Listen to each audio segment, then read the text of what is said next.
সমস্ত পৃথিবীতে আজকে যারা মানবতার ওষুধ বিক্রি করে, আমাদেরকে বোকা বানিয়ে, আমাদের কাছে অস্ত্র বিক্রি করে এই পৃথিবীকে অস্থিতিশীল করতে চায়, মানবতার পৃথিবীকে ধ্বংস করে একটি যুদ্ধময় পৃথিবী কায়েম করতে চায়, সেই মার্কিন আইন এবং রুলের বিরুদ্ধে আমরা কথা বলতে চাই।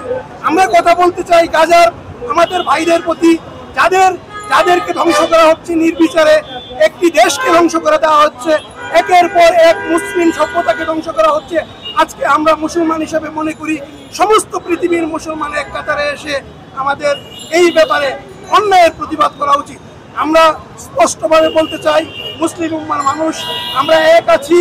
আমরা মার্কিন আগ্রাসনের বিরুদ্ধে রুখে দাঁড়াতে চাই এবং জাতিসংঘকে আমি অনুরোধ করব অনতি বিলম্বে একটি স্পেশাল অধিবেশন ডেকে গাজার যুদ্ধ যেন বন্ধ করা হয়। যদি গাজার যুদ্ধ বন্ধ না করা হয়, আমরা আমাদের অবস্থান থেকে, যার অবস্থান থেকে তাদের বিরুদ্ধে আমরা গর্জে উঠব।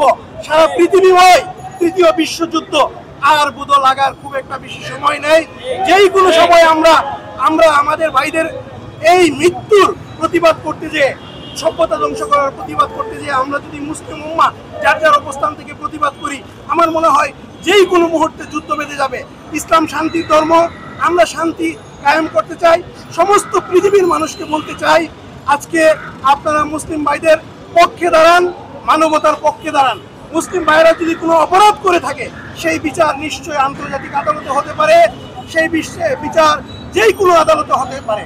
আমাদের নিরপরাধ মুসলিমদেরকে হত্যা করা হবে, একটি মানবতাকে ধ্বংস করা হবে, একটা পৃথিবীর মানচিত্র থেকে একটা দেশকে মুছে দেওয়া হবে, সেইটা আমরা আমাদের অবস্থান থেকে মেনে নিতে পারি না।